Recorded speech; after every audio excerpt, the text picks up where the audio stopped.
Luke was an avid hiker who enjoyed venturing off the beaten path. One autumn afternoon, he decided to explore a remote trail in the Appalachian Mountains.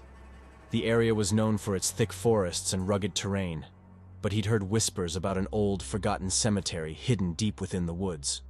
Curiosity got the best of him, and he decided to find it. After several hours of hiking, Luke came upon a moss-covered, barely visible path. It seemed to beckon him, leading him deeper into the dense forest. The air grew colder as he walked, and the trees appeared darker and more twisted. Just as dusk began to fall, he saw a row of tombstones emerging from the fog, scattered and broken in an overgrown clearing. It was the cemetery. Luke felt a shiver run down his spine as he stepped into the clearing. The headstones were cracked and weathered, the names and dates barely legible, but he could make out a few. Some dated back to the 1800s, while others were so eroded that they were impossible to read. He noticed one particularly large gravestone with an engraving of a weeping angel, its face worn smooth by time. But something about it seemed off.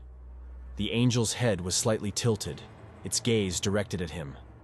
The wind picked up, rustling the leaves, and Luke suddenly felt an overwhelming sense of unease. The forest was silent, too silent, and he couldn't shake the feeling that he was being watched.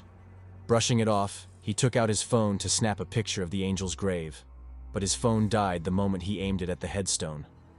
Frowning, he put his phone away and decided it was time to leave. As he turned to head back to the trail, he heard a faint whisper, a low, almost mournful sound that seemed to come from behind him. He froze, listening intently. The whisper grew louder, though he couldn't make out any words, and it seemed to echo from all around him. Suddenly, he heard footsteps crunching on the leaves, slow and deliberate, coming from the direction of the angel's grave. Luke's heart raced, and he quickened his pace, his only thought to get away from the cemetery. But as he left the clearing, he realized with horror that the footsteps were following him, always just a few paces behind. He broke into a run, but the faster he moved, the closer the footsteps seemed to get, like whoever, or whatever it was right on his heels. Panic gripped him as he sprinted through the darkening woods, tripping over roots and branches. The forest seemed to close in around him, twisting and shifting as if trying to trap him. He glanced over his shoulder, but he saw nothing, only the shadows growing thicker. Finally, after what felt like an eternity, he broke through the trees and reached the main trail. The footsteps stopped instantly, and an eerie silence fell over the forest.